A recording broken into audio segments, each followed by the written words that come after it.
Assalamualaikum warahmatullahi wabarakatuh. Perkenalkan, nama saya Muhammad Sultan Al-Fahrezi dengan NIM 233140707111073. Nah, pada kesempatan kali ini saya akan menjelaskan tentang bagaimana caranya untuk membuat private API dari project CodeIgniter 4 gitu. Nah, jadi tanpa basa-basi lagi, kita akan masuk ke step yang pertama, yaitu membuat project CodeIgniter 4-nya menggunakan Composer. Nah, di sini saya sudah menyiapkan folder tempat kita untuk menyimpan dari project CodeIgniter 4-nya.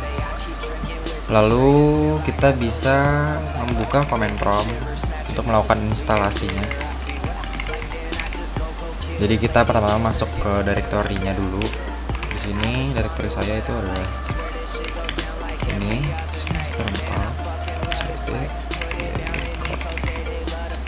Bisa kita minimize. Lalu di sini saya sudah menyiapkan step by step dari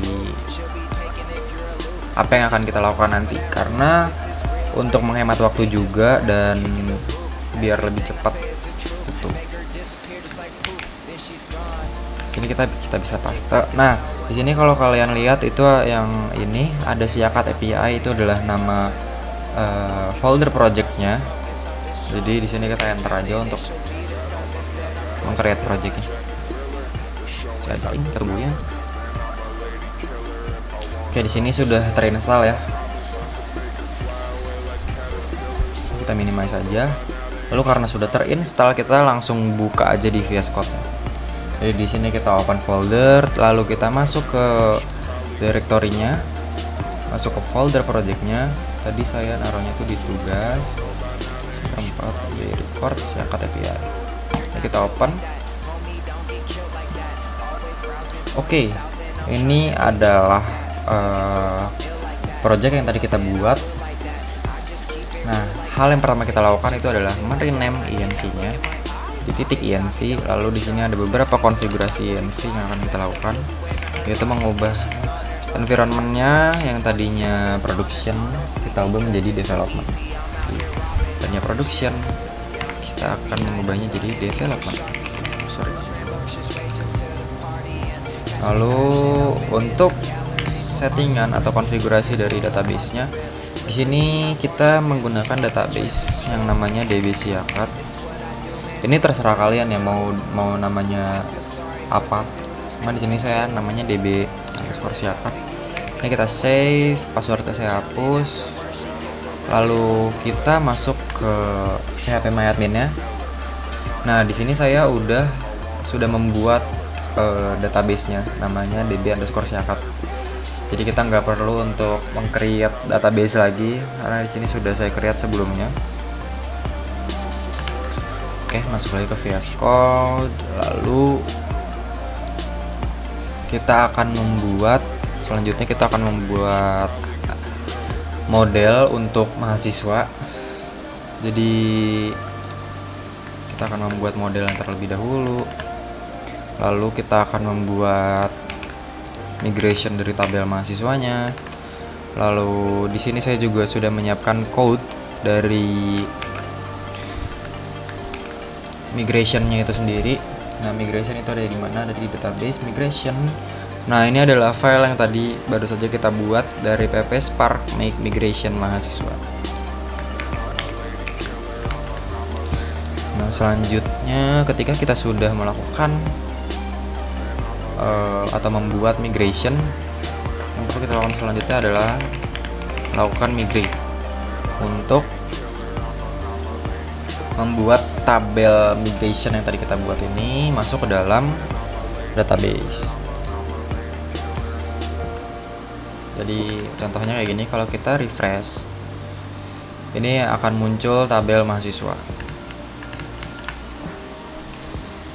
Nah, selanjutnya kita juga akan mengatur dari model mahasiswa yang tadi udah kita buat, yang PHP Spark make model. Itu ada di sini, model mahasiswa. Nah, di model ini kita melakukan konfigurasi. Jadi tabelnya adalah mahasiswa, primary key-nya adalah ID, terus allow field-nya ada name, nama, email, dan jurusan. Itu dapatnya dari mana? Dapatnya dari sini. Itu ada nama, name, email, jurusan, dengan primary key-nya adalah ID, dan nama tabelnya adalah mahasiswa. Seperti itu. Nah, next kita akan membuat controllernya. Tadi kita udah membuat model, udah membuat migration. Selanjutnya kita membuat controller dari mahasiswa. Jadi di dalam controller ini kita akan membuat sebuah function untuk melakukan CRUD-nya, yaitu create, read, update, dan delete dari database. Nah, setelah kita sudah membuat, kita bisa cek di sini controllers API mahasiswa. Ini kita copy aja dari yang udah saya siapin. Oke, selanjutnya kita akan menambahkan roots. Di roots itu ada di config roots. Tutup. Kita masukin save. Jadi rootsnya itu adalah nanti kalau dibaca itu localhost atau nama domain. Di sini kita karena masih running di lokal, jadi localhost 8080, terus habis itu slash API, terus slash mahasiswa, seperti itu. Yang dibaca di URL-nya seperti itu. Nah, resource ini apa? Kenapa nggak pakai get kayak gini? Kan ada get, ada post, ada put, ada delete kan. Nah, keempat itu udah termasuk ke dalam resource. Jadi dari get, put, terus ada delete, ada post untuk create datanya. Nah, itu sudah include di dalam function yang namanya resource.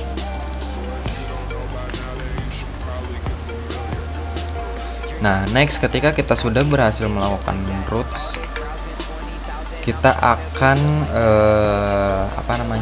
menginstal PHP JWT-nya. Jadi kita bisa komposer require Firebase PHP. Sini kita tunggu aja lagi installing. Kita siapin untuk next. Nah, ini udah berhasil terinstall. Lalu selanjutnya kita kan sudah berhasil nih untuk melakukan membuat model migration controller dari mahasiswa. Nah, selanjutnya kita butuh satu tabel lagi, yaitu tabel user yang fungsinya untuk login. Nah, jadi kita akan membuat model dari usernya. Lalu di sini saya sudah menyiapkan code dari modelnya juga, model usernya. Di sini muncul user model di dalam file folder model. Kita copy paste. Lalu di sini kita akan membuat migration dari user itu juga. Oke, berhasil. Lalu di sini saya udah menyiapkan code dari migration usernya. Nah, migration ini fungsinya apa? Tadi udah dijelasin kan, kayak kita akan membuat tabel-tabel. Jadi kita akan membuat tabel user yang isinya tuh ini. Jadi ada kolom ID, tipe datanya integer, terus ada auto increment. Auto increment ini juga bisa include dari primary key. Terus ada kolom username, kolom email, kolom password, create, add, update, add, seperti itu. Ini kita save, terus kita melakukan php spark migrate lagi. Nah, di sini kalau kita refresh di DB Siakat, ini muncul tabel user. Nah, selanjutnya yang akan kita buat, kita akan melakukan kita akan membuat data dummy dari tabel user, yaitu menggunakan seeder. Nah, di sini kita membuat seeder dari tabel user. Pasti saya udah menyiapkan code-nya juga. Lalu selanjutnya kita akan merunning seedernya. Jadi seeder ini tuh fungsinya kita ngebuat data dummy untuk tabel user. Nah, kan tadi di tabel user itu kan ada kolom username, kolom email, kolom password kan. Nah, di sini kolom username-nya kita akan mengisi data user. Ini kalau kalian bisa lihat user, terus emailnya ada user@example.com, terus passwordnya ada password 123 yang di hash. Jadi kalau misalnya kita enter, kita running seedernya, sini kita akan membuat sebuah data seperti ini yang sama seperti ini. Oke, selanjutnya setelah kita berhasil membuat seeder, kita akan membuat file JWT helpernya di dalam folder helpers itu saja. Jadi kita buat di sini jwt_helpers.pp. Di sini saya udah nyiapin juga untuk kode dari JWT helper. Nah, untuk JWT helper ini sampai sini dulu. Kita coba next ke controller dari outnya untuk proses login.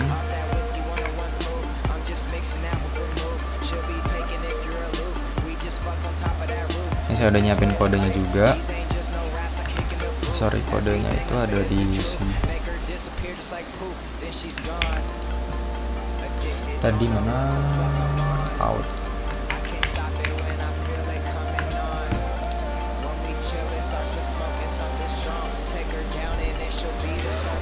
Lalu kita sudah membuat controller outnya.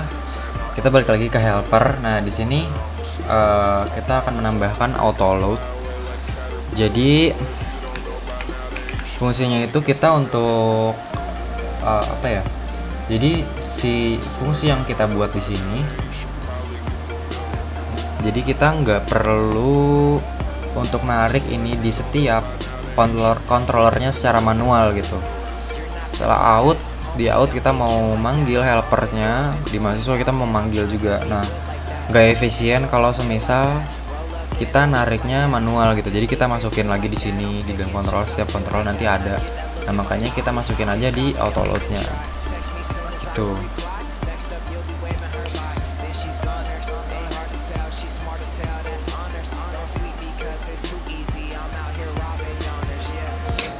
Untuk auto loadnya sudah, out PHP sudah, lalu yang terakhir kita akan menambahkan roots dari outnya atau dari loginnya.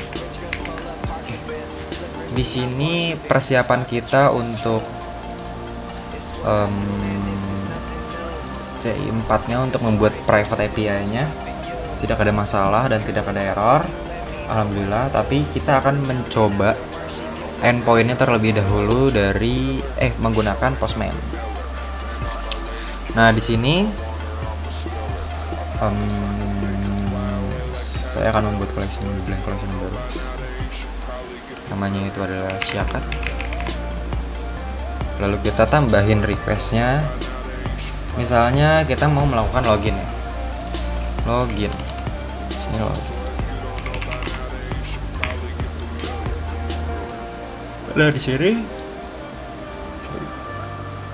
Nah, di sini endpoint-nya itu adalah ini. URL-nya itu adalah ini. Jadi dari root yang udah kita buat, di sini kan ada post API login yang mengarah ke dalam controller API out yang fungsinya login. Jadi kalau kita cek di sini ada API, ada out, terus di sini ada function yang namanya login. Jadi nanti endpoint ini atau URL ini akan mengarah ke dalam sini, ke function login ini. Nah, di sini kita langsung coba aja.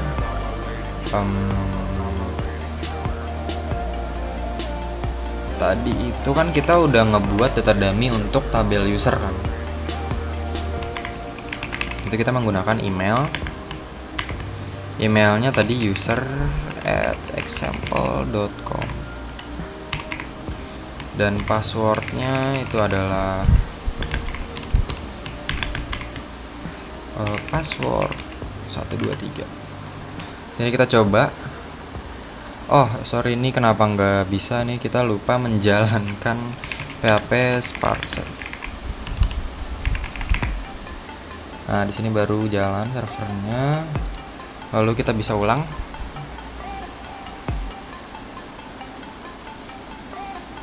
Oke, ada apa ini? Oke. Setelah saya lihat-lihat lagi, ternyata kita melakukan kesalahan kecil di dalam penamaan file jwt helpers, karena tadi harusnya itu helper. Kenapa? Karena di sini kalau kalian lihat auto loadnya jwt helper nggak pakai s ya. Jadi harusnya di sini udah aman. Kita coba lagi, kita send, ternyata benar. Karena ada salah penamaan file, ya harusnya adalah jwt_helper tanpa s. Di sini berhasil kita melakukan login dan kita dapat return token dengan message 200. Oke, selanjutnya kita udah berhasil membuat login. Lalu selanjutnya kita akan membuat sebuah request baru yang fungsinya itu untuk read mahasiswa.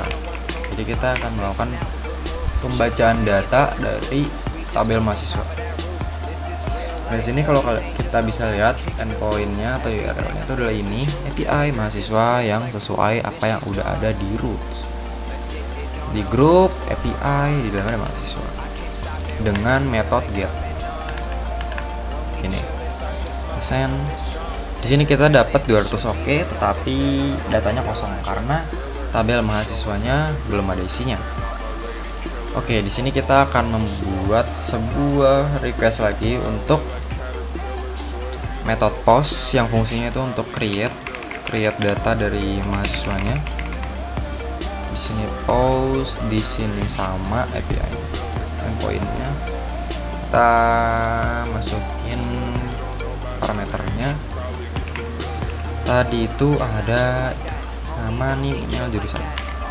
Nama, misalnya namanya Muhammad Sultan Farezi. Sini ada name-nya misalnya di 33.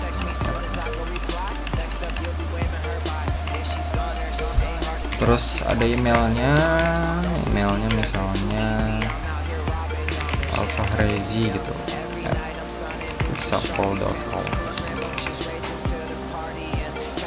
Lalu selanjutnya ada jurusannya.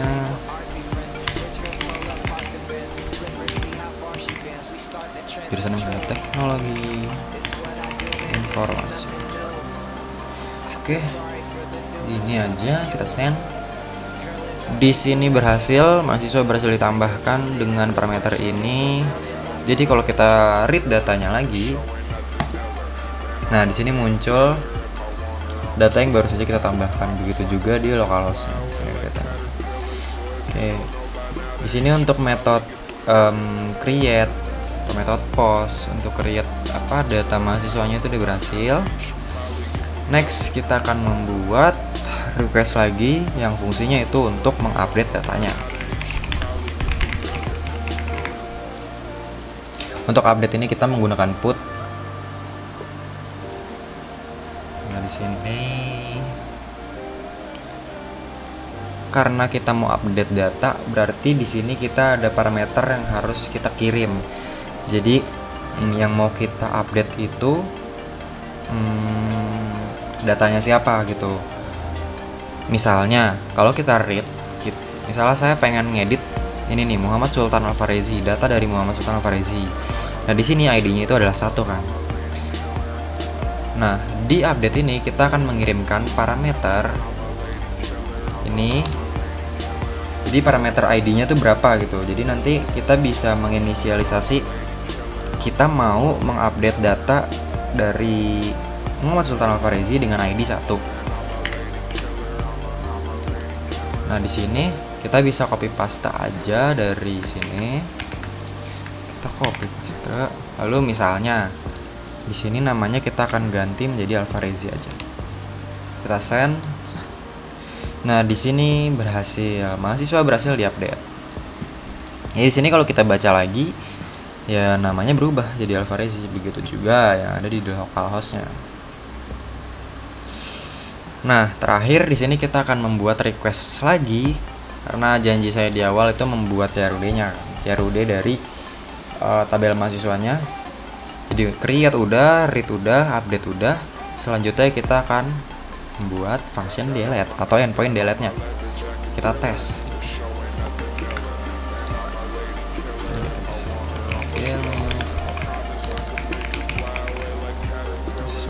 Nah, untuk delete juga kita harus memasukkan parameter ID-nya itu berapa. Jadi kita bisa ngasih tahu ke sistem nih, saya mau menghapus data, datanya itu mau masuk sana Farizi yang ID-nya 1. Jadi kalau misalnya kita send, data berhasil dihapus atau maksudnya berhasil dihapus dengan ID 1.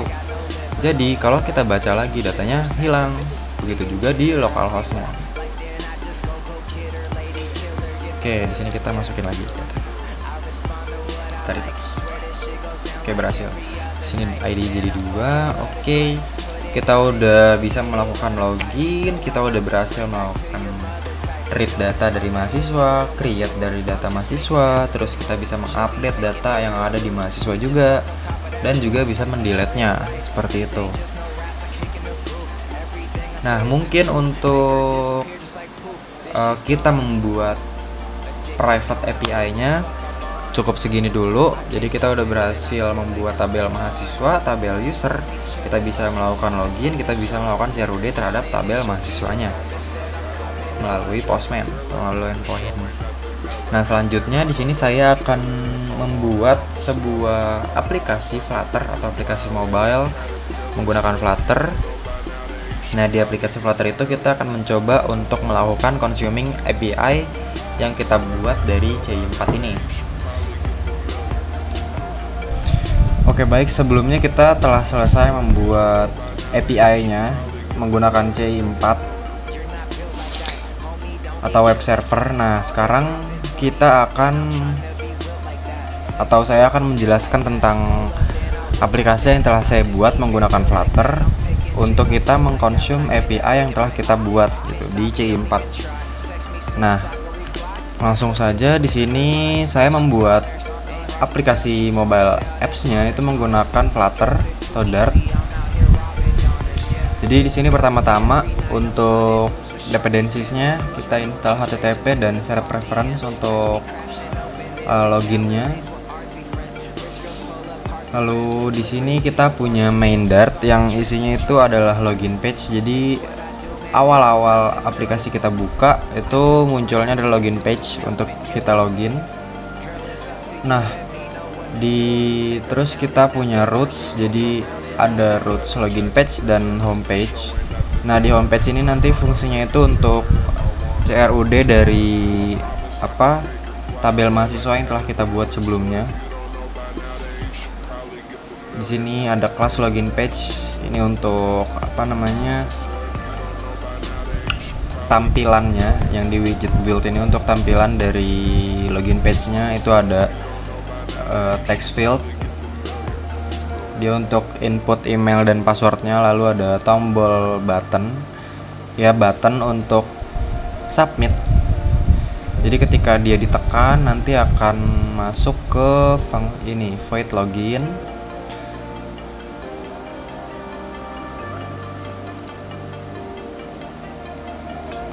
Nah, jadi kalau misalnya ini ditekan, nanti dia bakal ngirim ke out service login. Nah, di out service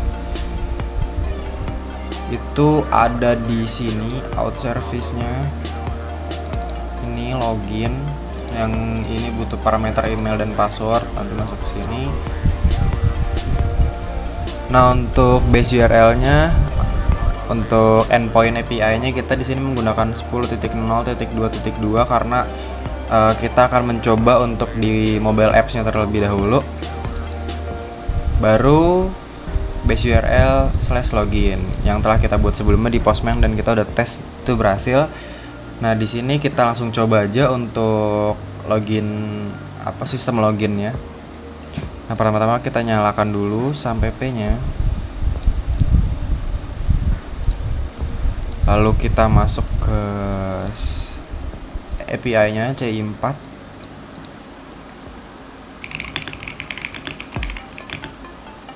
Nah, di sini saya menggunakan host 0.0.0 dengan portnya itu 8000.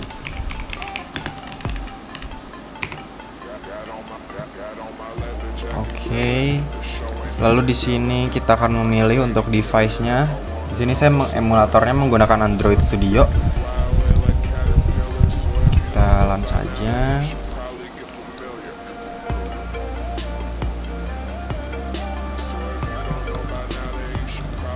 Jadi kita tunggu.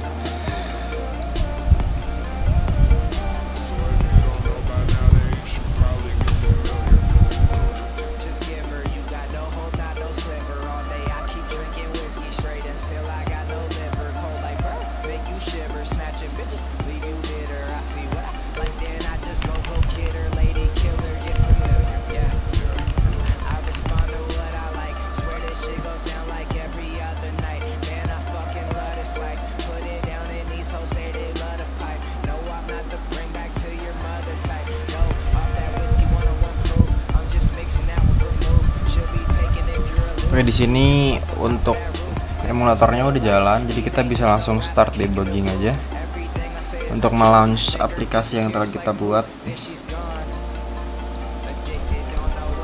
Dan kita tunggu.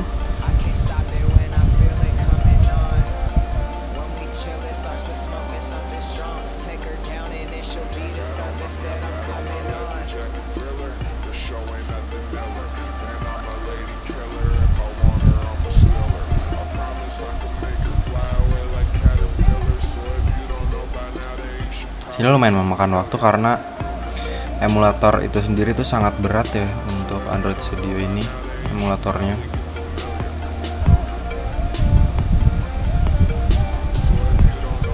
Jadi memakan proses waktu yang lama.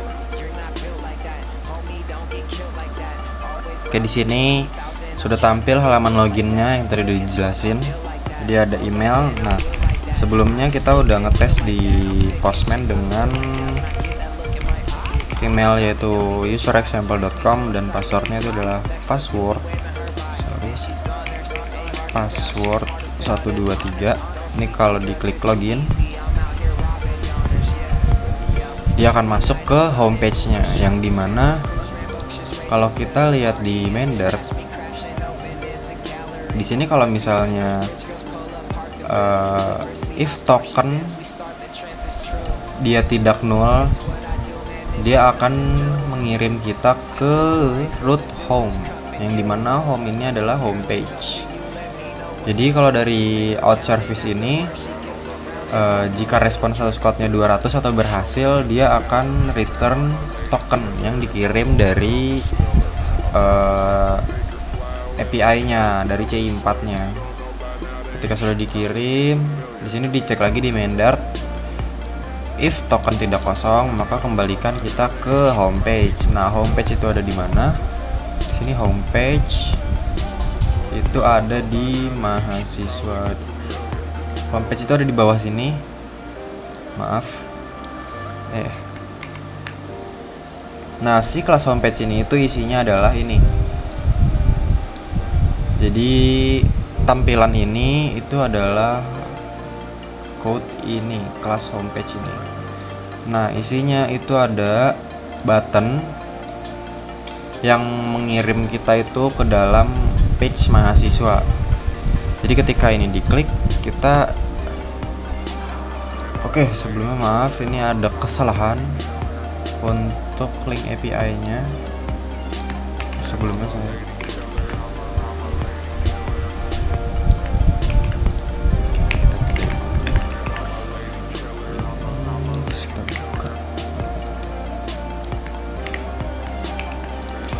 seharusnya udah bisa, karena untuk kita menggunakan emulator dari Android Studio itu harus memakai ini untuk URL-nya 10.0.2.2.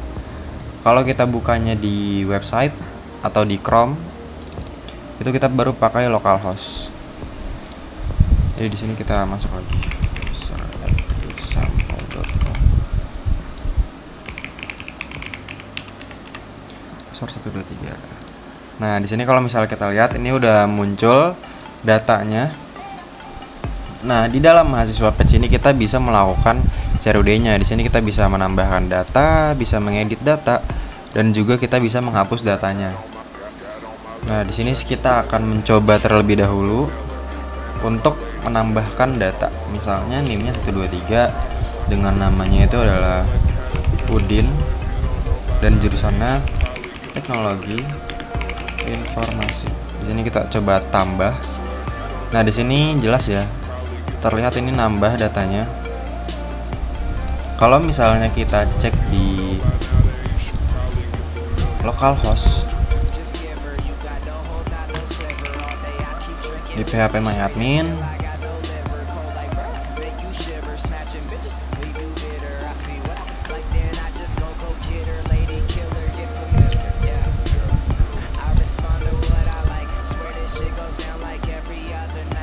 di sini tuh kita memakai database-nya itu ini DB Siakat. Nah, di sini terlihat bahwa mahasiswanya nambah Udin yang sebelumnya nggak ada gitu. Terus kalau misalnya kita edit, misalnya jadi Udin Selamat, ini kita simpan. Terus kalau misalnya kita refresh, dia akan berubah. Jadi untuk create dan update datanya itu udah berhasil. Lalu di sini coba kita hapus si Udin Selamat. Terus kita refresh, datanya terhapus. Nah, di sini jelas kita udah bisa melakukan create, read, update, dan delete dari datanya. Nah, selanjutnya di sini saya akan menjelaskan tentang code-nya atau codingannya. Kita sebelumnya udah jelasin tentang loginnya. Jadi ketika main Dart ini tadi diklik untuk button yang ini, dia akan menuju ke mahasiswa page. Nah, di mahasiswa page ini ada apa? Nah, di sini itu ada ini mahasiswa page ini. Di dalamnya itu ada beberapa fungsi dan ada tampilannya. Nah, untuk tampilannya itu ada di dalam widget build. Jadi ada title data mahasiswa. Terus di sini ada kita, bagaimana cara kita untuk memfetch datanya. Jadi untuk menampilkan datanya itu ada di sini.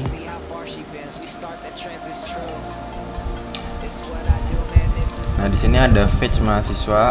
Nah, fetch mahasiswa itu isinya adalah datanya. Kalau kita lihat di atas ini itu kita mengambil data dari mahasiswanya. Jadi ini tuh get mahasiswa ini tuh ada di dalam mahasiswa service. Jadi kita panggil function dari mahasiswa service ini. Kalau kita lihat ada function untuk kita mengambil datanya gitu. Untuk nge-fetch API-nya itu di sini. Nah, terus kalau udah kita ambil di mahasiswa page ini, get mahasiswa. Nah, di dalam sini itu ada apa fungsi-fungsi dari delete mahasiswa, update mahasiswa, terus juga ada fetch mahasiswa. Nah, di delete mahasiswa ini fungsi untuk mendelete mahasiswanya. Nah, balik lagi nanti ini akan dilempar. Jadi dari sini kita akan lempar parameter ID ke dalam function delete mahasiswa ini.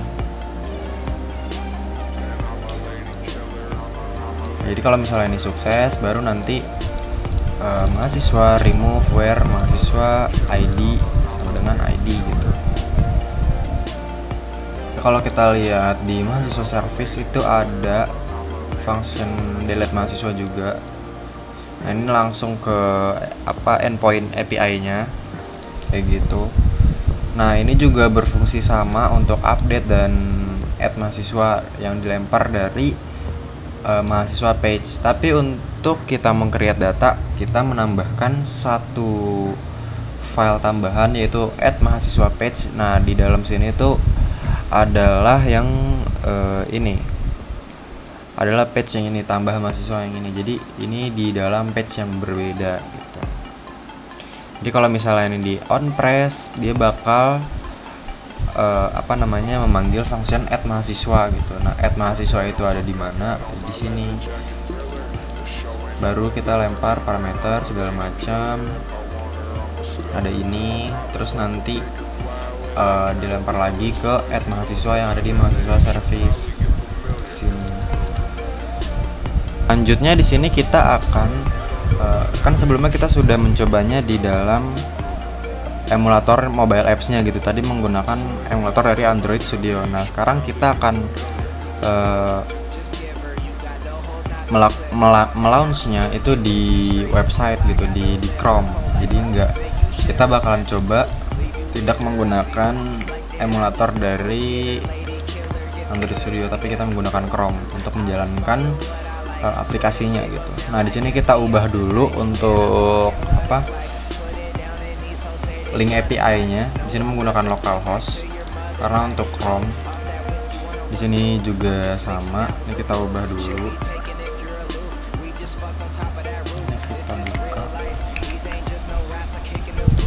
Oke, di sini udah kita ubah, udah kita setting. Terus kita coba start debugging. Di sini device-nya sudah menggunakan Chrome.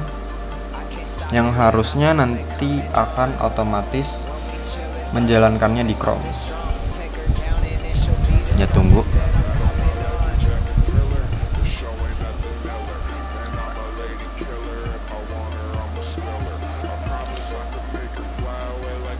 Sama nyala. Nah, di sini bisa kita lihat sudah tampil, yang tampilannya tuh ya sama aja sama dengan yang ada di emulator mobilenya. Di sini kita coba tes untuk link API-nya apa bisa.